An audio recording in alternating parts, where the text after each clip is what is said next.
Welcome back to Giggles and Games. Let's roll for initiative. Let's.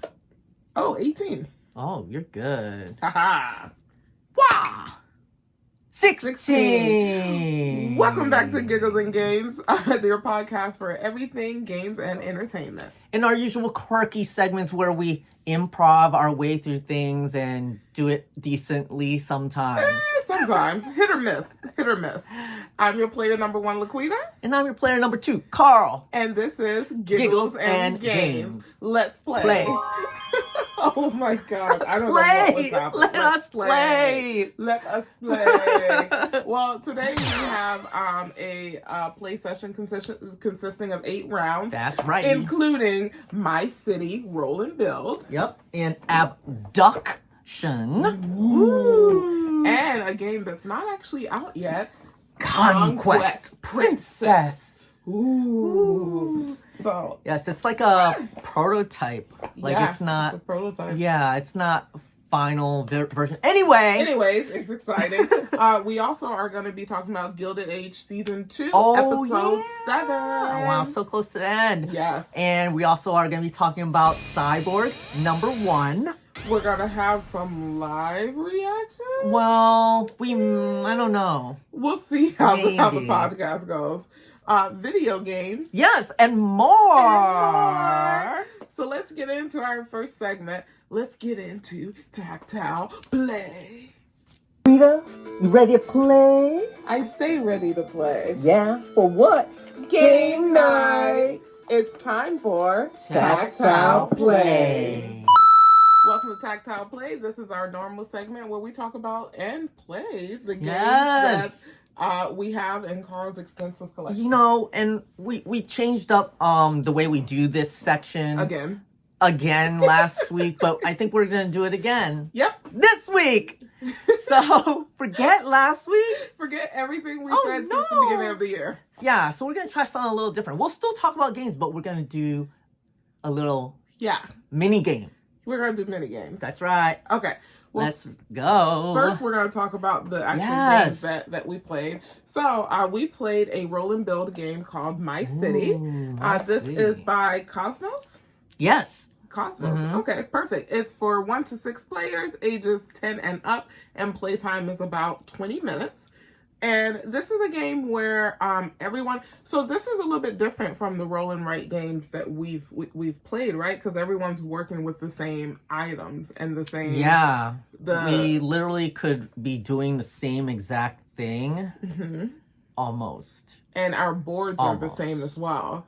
So pretty much in this game, you're trying to create a unique city, and what happens is one player rolls, and then you put the boxes together, and they create a shape. Yeah, the 2 die are like, they represent the shapes of the buildings that you're going to be putting down, and together the die form that shape. And so there's like, because you can't see it or or telling you about it, it's just like 2 little markers on the die that connect them, and you connect them and they form like a shape. And that's how you know where they would connect. You'll just have to But then they connect differently. See? No, they're not. Well, anyone who's listening, you would. But so they make shapes.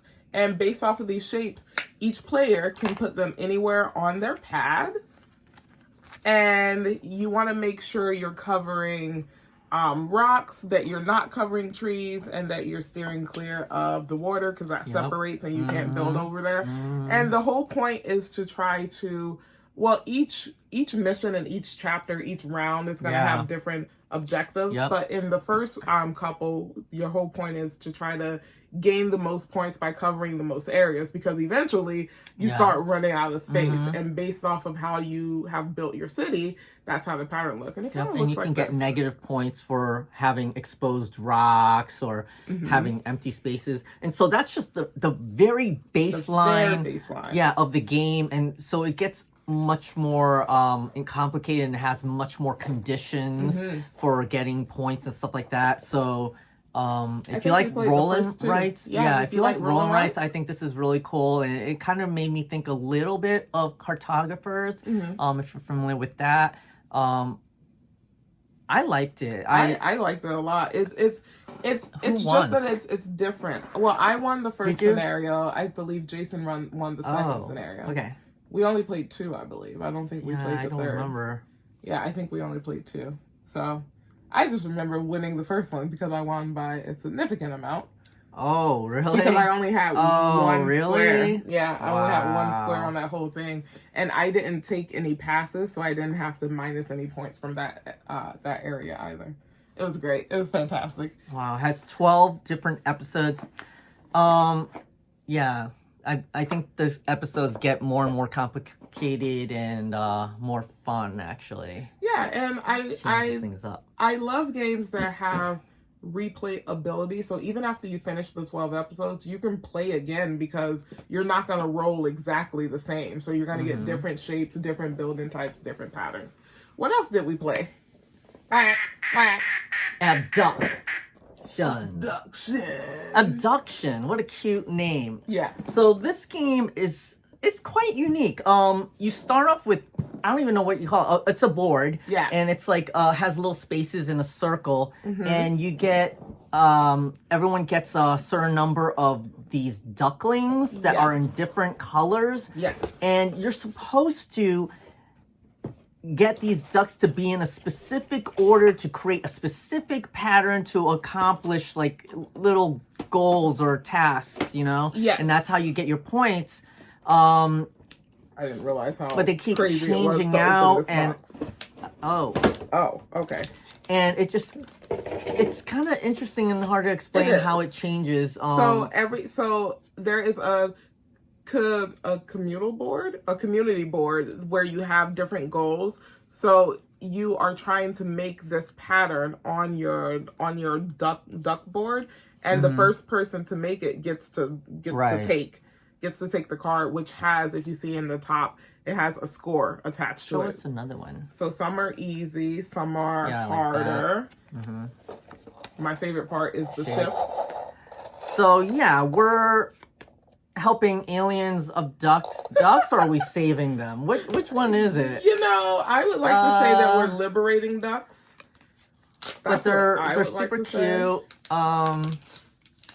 You know, at first I thought, I'm never gonna get these cards. This is way too difficult. I thought I was never gonna get them. Like when you first started playing, you're like, oh, how am I gonna get them and like that? Because there's like certain rules on how we move the ducks. And then you get kind of like in the other game we play, you get cards that allow you to make different moves. So you can play as many of the cards from your hand as you would like. So some cards will have you teleport 2 ducks on your board. Or someone else's board. Some cards have you take ducks or move ducks from other people's board. And what happens, as I was showing the board, if you can see, it actually has a flow to it. So the ducks have to move according to the stream. So once you remove a duck, then you have to move everyone else down. Yeah, and so you just have to strategically manipulate the duckies. Yeah. And it's interesting because you can also mess with other people's ducks. Yeah, you can mess with everybody's ducks. You can mess with that's right. I remember now.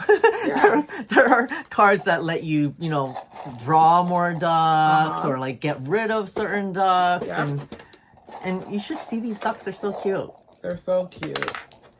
See? And they're all different colors because some of them have to be the same color. They have to be different colors. White, yellow. But yeah, like here are some of the cards. Green. Switch the locations of 2 ducks that are next to each other. So there's cards like this that you have. Abduction, where you can just take ducks. So it's a really cool game. I liked it. I don't think I've played a game like this before, so that was interesting. Yeah, I agree. It's different. Yeah, so and it's definitely. Unique. I thought it was fun too. Oh, nope. That's what I'm doing. This box is wild, but it's such a fun game. So I enjoyed this one.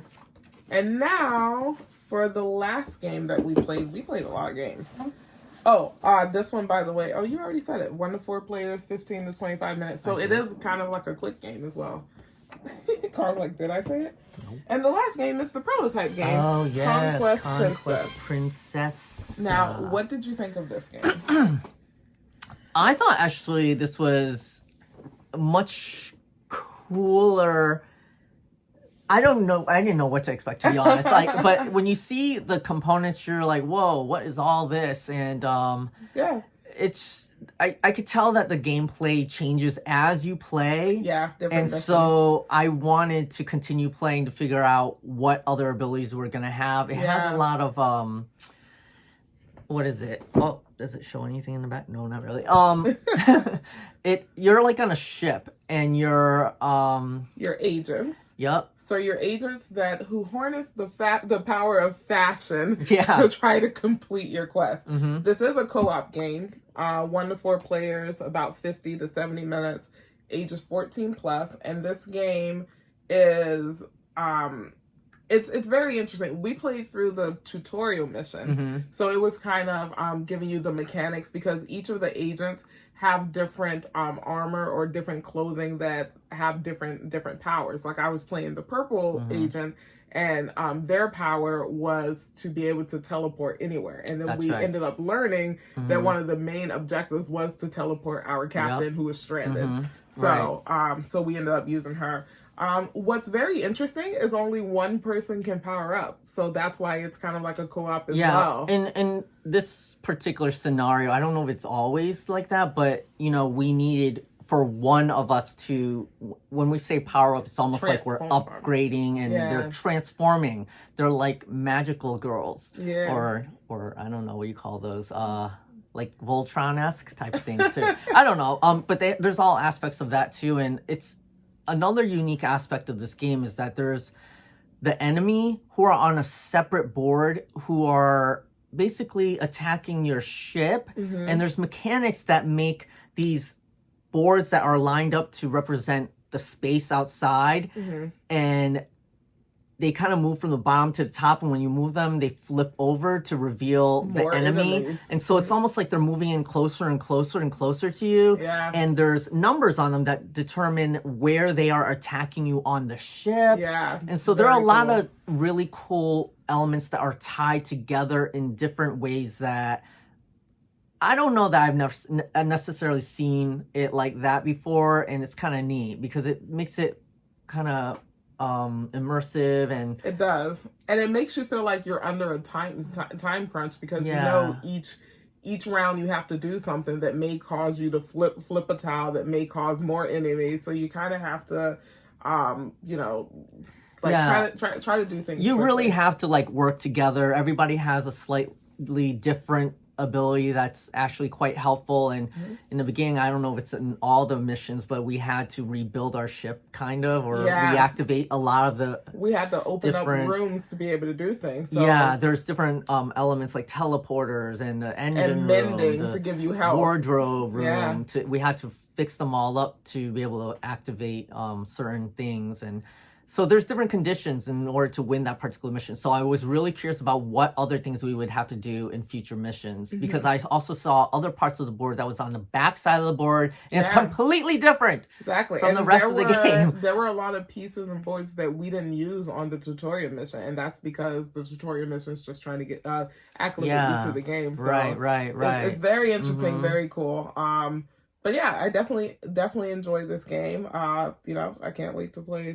Yeah, I can't wait to see the final version of what it'll be like. So I highly recommend checking out Conquest Princess when you see it, and if you don't see it, go look for it. Yeah, but it's like expected mid-2024. Check it out. Yeah, keep your eyes open. It's really good. I think it's a really, really cool game. All right, perfect. Did we play anything else? Well, we played. Is it called Cluster? I almost want to say clump. No, it's cluster. And what is cluster? Cluster is this game, which consists of very minimalistic pieces for this game. All there is a bag of magnets and this string. What do you do with the string? Well, the string just lays on the table in like a circle, and you have, like, let's just say if you have 2 players, you split up the magnets between the 2. We're actually going to play it real quick. To see how we do. All right. So we're going to play a quick round of cluster to show you how it works. Carl? Oh. Haha, 13. 13. 13. 13? We should play a lot of 15. All right, Carl, you go first. I guess I'll go first. Yeah. So we're going to try to see who can get rid of all their magnets first, and you just have to put it within this circle, and you can actually manipulate this circle. Can you guys see it? I think they can use their imagination. It's your go. So these magnets are super powerful. We learned that because Carl was able to move things from under the table. Oh no. So pretty much the premise is if any of them connect on your turn, then you have to take those. And you're trying to be the first person to get rid of all your magnets. Yeah, it's called cluster because, you know, when you put these magnets down, they will either attract or push a nearby magnet, and it would cause them to cluster. And when they cluster, you have to take them. So then you end up having more rocks, and the other person is a little bit closer to winning. The victory. And so, you know, like for strategy, you could even this is getting crazy. Maneuver some of the other magnets or rocks by like manipulating them and pushing them a little bit. Ah! Yeah, that's yours. That one's mine now. Guess I'll go here. Yeah. Oh wow. Oh, one moved. No. So crazy. I feel like I want to hold my breath. It's like, ah. My hands are shaking. Knees weak. Yeah. I don't know if you can put it on it. Come on. Oh, wow! So now I have to take these and I don't get to place one. That wasn't even the one that was moving. It was the other one that was moving. And you can feel it too. That's the crazy part. Yeah.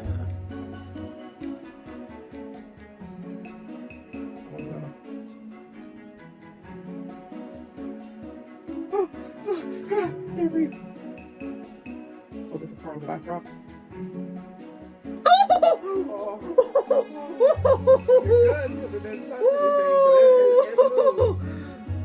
Oh my god. I don't know if I'm gonna be able to do this. Well, you're gonna have to make a move. I'm so scared. Boom, boom, boom, boom. Maybe I can put it here. Right there, right? Yeah, yeah, that looks good. You gotta get in, get out. Yes! I can't believe it! I can't believe I won! I can't believe it! Congrats. Oh! All right. And that's how you play cluster. Cluster. Why is he doing it like that? Yeah. Carl, will you be my player number 2? Oh, I'll always be your player number 2, LaQuita. Okay, but like, look out for the boss. Oh, damn it. Welcome to Plug and Play. Welcome to Plug and Play. This is the video game / mobile game / anything digital that you can plug in game That's section. pretty much, yeah. Yeah. So we have updates. Yeah. I mean, we started a new segment last week, which we will continue with, except just not this time. Okay? I forgot. I dropped the ball. No. But basically, we play a game live and we have a challenge. Sometimes it's us against each other and sometimes it's a co-op challenge. Yes.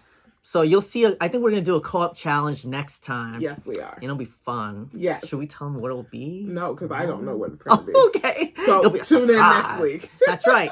But in the meantime, we're going to talk about some updates on games and stuff that we've been hearing about and all that. All right. Do you want to start with the games you've been hearing about? Oh, boy. Let me start with the other ones. Yes. So there's... I think it's probably a free game called Wake Runners, and they run around in the wake. Yeah, totally. And then I saw the trailer for the new Indiana Jones game. Did you see that? That looks so good. I didn't know there was going to be a new it looks so good. There was I think this week was an Xbox showcase thing, so they had all these games. Of course, have you guys heard of Foam Stars yet? Foam Stars? No. It's basically like Splatoon, except instead of paint, it's foam. It's foam. Okay. Okay. And also Prince of Persia. Prince of Persia I have heard of came Prince out. Of Persia. Yeah. And it looks good. Yeah. It looks really good. It's a solo player game. So yeah, it is. Not for me. But it looks really good. It does. It does. It makes me want to play it as a co-op game. Anyways, there's also this game I think you would love. It's called Aura History Untold. Oh. So it's like a Civilizations game, but it's something new. They tried to explain it, and I was like, huh? No, I mean, it's like a Civilization game, but cooler and newer. Sure, I'll watch the trailer. Yeah, it looks really cool though, but it's her type of game. And, you know, I also saw that Smite 2 is coming out. I know. He's been trying to get me to play regular Smite, like, for the past I week. like my MOBAs. Yeah. Free-to-play games. But it's just so sweaty. But I am really excited about Suicide Squad Kill the Justice League, which is coming out. I bought the deluxe version, so I'll be able to play it in about a week or so. It looks good. Super excited. It is co-op. I think I'll get it. Not only that, but like even if like you weren't playing with me, I could recruit your character to play with me. I don't want to. And you wait, and you'll get the bonus, the like XP? the XP and the loot. And not only that, with weapons and stuff, they don't have like weapons grade that you out level, and then you have to get rid and get something new. You can keep that same gun that you want and keep modifying it and change it. There's like 3 different, ability trees that you can change and all that. I like the weapon one, because the one thing I would say about Tiny Tina's is I hate that I have to keep trading out my guns, and I don't like how all of them shoot. So, that's right. Yeah. I agree. And then, of course, the one we all want to talk about, that we're all waiting for. Power World? Yes. So I started playing that this morning, but I downloaded it yesterday. So Power World, just think Pokemon. Yeah. Pokemon and Minecraft had a baby, and they produced Power World. Valheim. And Valheim. Yeah. Pokemon, Valheim, and Minecraft had a baby. And they conceived and they produced Power World. But listen, the one thing, I am very much enjoying the game because things are so cute, and you run up to them, cute. And then if it's cute and you want to get it, you smack it with a mallet. We're not going to talk about that. And then you throw a Power Ball at it and you try to catch it. Yeah, it seems really wrong. It's like, oh, you're so cute. Let me start whacking you. Yeah. But it's so fun. It is. I like it so far. I really like it too. And we've been looking for games like this, and every single time a game like this comes out, I'm like, oh, this is the game we've been waiting for. Like Palia, which I still like, and then Fae Farm, I still like. Fae Farm's good. And Lego Fortnite, I still like. But Power World, it's so good. I think I like it more than all those 3 thus far. Wow. Not yet? Not yet? The jury's still out for me because there's still a couple things that I'm like, oh, okay. I will say, I have to mention the elephant in the room. Some of these pals look a lot like some Pokemon. That's all I'm going to say. I've watched a lot of seasons of Pokemon. They really do, to the point that while I'm playing, I refer to them yeah, I really horrible. do. It's horrible. Yeah, it's almost like it's a fan made game. Yeah. But it's, like they're older fans, and so, it could be a little bit more adult because, these creatures can tote guns. It's very, I just built the workbench where I can eventually unlock a recipe to give my pals weaponry. So that's going to be very interesting. But what I really like, right, is about the base. Once you recruit a pal, once you level up your base, you can put pals on your base, and they'll help you just based off of their skills and stuff. They might have a farming skill, so then they'll do the farming for you. You just have to someone could be a miner, and so they'll do the mining stuff. Someone will cook, and others have water abilities, so they'll water your garden or your fruits and vegetables, and or they'll come and help you create your weapons and stuff for you. Yeah, so it's very fun. It's really cool in that it's not just like they're your pets and they fight. Yeah, with or for you, but it's kind of like actually, a village. Yeah, it's kind of like you're building a village. Yeah, of these different pals, creating a cult. Oh no, but yeah, I thoroughly enjoy it. My house, for some reason, is starting to look like an RV. I don't know how that happened, but it happened. I caught a shiny. You can catch shiny. I don't know what the actual term for it is, but I caught a shiny because I just heard this magical. I can't believe it. I heard this magical sound while I was picking berries with my lamb. And I followed the sound and I see this giant dragon thing walking across the bridge to my base. I immediately went and I started making like balls and arrows and stuff so I can go catch it. And I will say everyone helped out as well because it was within range of my base. So all of my pals came and helped me battle it, which was great because it was level 14 and I was 7. And we ended up catching it because earlier I had found a treasure chest that had a like master ball in it, or like a mega ball. So yeah, something mega better power, than whatever. Normal ball. Yeah, so it helped me, and then we got it. Wow, so lucky. I would have died. I almost died. I almost died. It definitely knocked out all of my pals, but we ended up getting them in the end. So I'm happy. It's really neat. I mean, you have to take care of them. You have to give them a bed. You have to feed them. I mean, you should be doing that anyway. Jobs. But we don't really do. Oh, do you do that in Pokemon? I guess in a way you give them berries and stuff. I don't know about giving them a bed. Yeah, it's because you're traveling though. So. Yeah. But it's nice. They get to walk around freely when they're at the base. Yeah, and right now it's like beta on Game Pass, I believe. Maybe even, and on PC, I think. And so this is really supposedly early in the game, and I can't wait to see what else they come up with. Yeah, I can't wait for the integration. If you're looking for integration with the Game Pass and Steam, it's not there yet. I hear that they're working on it. Really? So just be aware of that. Also multiplayer too. It's multiplayer and you can invite people to your world. So definitely fight other monsters. If you have Xbox Game Pass, definitely try it out because you can try it out for free with Game Pass. Otherwise, you can purchase it on like Steam or anything like that. And it's a great game. Haha! Let's go!